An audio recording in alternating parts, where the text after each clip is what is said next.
Rock slide na hitabo niya itong Domingos kadlawon sa Barangay Campo 4, Dakbayan sa Talisay. Ang live report ni Femari Dumabok. Fem.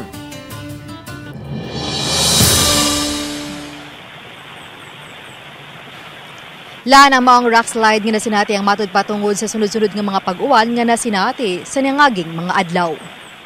Gahapon sa sa buntag, adlawng Domingo, nadawat sa City of Talisay Traffic Operations Development Authority kon City Toda ang taho kalabot sa nahitabong rock slide sa may sitio crossing sa Barangay Campo 4. Ipadadayon og mga personnel ang City Toda aron sa pagbutang og caution line sa halos katunga sa daan aron malikayan ang dapit sa mga nangagi nga motorista. Niadtong tungura aduna may mupugos pag-agi apan gipahimangnuan sila nga moagi unya sa mga alternatibo nga daan.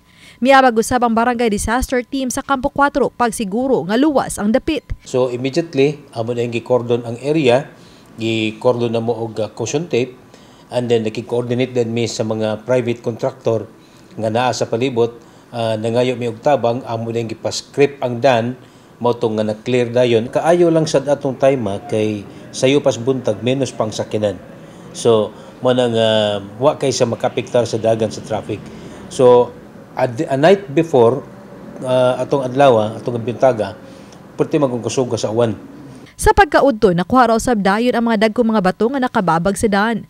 Samtang niadtong Sabado usab nahitabo ang pagdahili sa yuta sa Barangay Manipis, silingang barangay sa Campo 4. Nada sa pagdahili sa yuta ang mga bato ug mga punuan sa kahoy sa ibabang bahin sa bukid.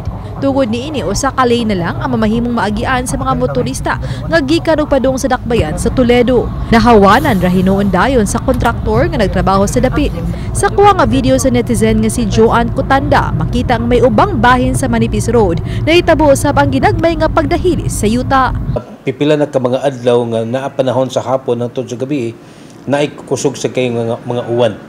So, dakog posibilidad nga usa to sa hinungdan. Pahimangno no sa atong mga kigsunan. Pisa naman tuod og ginagmay lang nga mga bato ang mga tagak di na pareha sa una. Pero ang amo lang sigurong ikasulti, dili mi mo encourage nila sa pag-agi. Labi na gid og panahon sa Lan gipalantawan nga posibleng masinati pa ang susamang pagdahili sa maong dapit ilabi na nga aduna pay mga pagwan-uwan sa mga musunod nga adlaw. Hinungdan nga tambag sa City Toda ngadto sa mga motorista nga mupugos gyud sa pag-agi sa maong dapit nga dublihon ang pagka mabaynantayon. Lan? Okay na, salamat Femari Dumabok.